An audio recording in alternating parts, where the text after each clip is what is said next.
We are joined now by the congressman from Pensacola, Matt Gaetz. Congressman Gaetz, thank you for joining us this morning. First of all, our condolences to your entire community in the wake of this shooting. Let me ask you the same question I just asked Congresswoman Loughran. Do you think it's time to rethink the United States' relationship with Saudi Arabia? Well, George, thank you for your condolences. The military is not a feature of my community. It is the defining characteristic of my community, and I've dealt with killed in action, downrange, active duty suicide, but there is a special kind of grief when the bravest, most patriotic Americans are putting themselves in harm's way to train people from other countries to be able to protect and defend their own country, and then they kill us for it. This isn't the first time my community's experienced that type of grief, and it is deeply, deeply painful. Of course, what happened in Pensacola has to inform on our ongoing relationship with Saudi Arabia. That is the message I directly delivered to the Saudi ambassador when she called to offer her condolences. There are Saudis that are currently with us that are being investigated, and I made the point as clearly as I possibly could that we want no interference from the kingdom as it relates to Saudis that we have, and if there are Saudis that we do not have that may have been involved in any way in the planning, inspiration, financing, or execution of this, that we expect Saudi intelligence to work with our government to find the people accountable and hold them responsible. And I was given every assurance from the ambassador that that would occur. Do you think the president's been tough enough with Saudi Arabia, has delivered the message in the same way you have? I am very grateful to the president for being so on top of this. We've been communicating regularly, and I can tell you that what you saw from Secretary Esper in terms of ordering a review of this program is a consequence of the president's leadership. We need to have a review of this program, and it's my belief that as Secretary Esper is looking at the record keeping, the accounting for these Saudi nationals that are in our country, the continuous observance and monitoring of their activities to ensure that there's not radicalization. While that's going on, we should pause this program. We should not be taking new incoming Saudi students until we are absolutely confident in our vetting process. Congress, okay, let's move on now to impeachment. And you just heard Congresswoman Loughran right there discussing Rudy Giuliani's trip to Ukraine this week, a trip that you said was weird. You're not the only one. Dan Eberhard, a strong supporter of President Trump, donor to President Trump, said the fact that Giuliani is back in Ukraine is like a murder suspect returning to the crime scene to live stream themselves moon dancing. It's brazen on a galactic level. Is it wise for Rudy Giuliani to be there? And you just heard Congresswoman Loughran say it could be more examples of an abusive power by the president.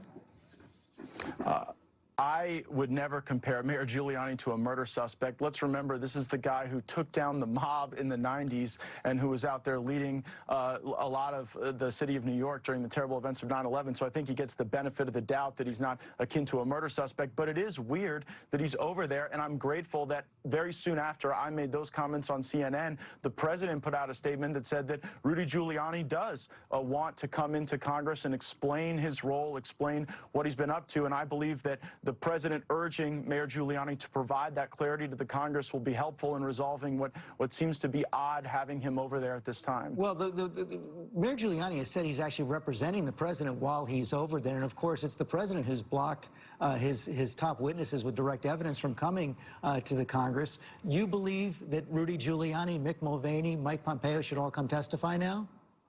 Well, I believe that Rudy Giuliani has indicated that he wants to, so I think that's a moot point as it relates to the other members of the executive branch. The president has to make decisions not only for him, but for the presidency. I think it would inure to the president's advantage to have people testify who could exculpate him, but we want to preserve an executive branch where there are out-of-the-box strategy sessions where people come up with crazy ideas and reject those ideas and hone them. And if everyone's always worried from now going forward that if you suggest something to the president or you're engaging in conversations about an upcoming challenge, that that's going to be read out verbatim to the Congress and the country, I think it could impair the type of creativity and out-of-the-box thinking that we want to see in the executive. So I know it's a tough balance for the president. Democrats are clearly making the case that they're going to say that the president abused his power by soliciting foreign interference in the election, by soliciting interference so that the investigation of Joe Biden. Even your witness this week, even Professor Turley, said that the president's phone call was not appropriate, was not perfect.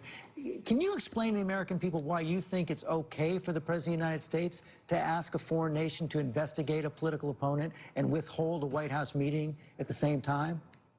I reject the premise of the question, and that's what the president was doing. I think the president was acting on his sincere, longly held view and skepticism of foreign aid. I think he was acting on concern about Ukraine being the third most corrupt country in the world. And I think he was also reflecting specific concern about this Biden connection to Burisma. And remember, it was George Kent, a witness called by the Democrats, who came forward and said, we were so worried about Burisma that our own embassy had to pull out of a public-private partnership that they were engaged in. But what is so dizzying, George, is the evolving standard for impeachment from Democrats.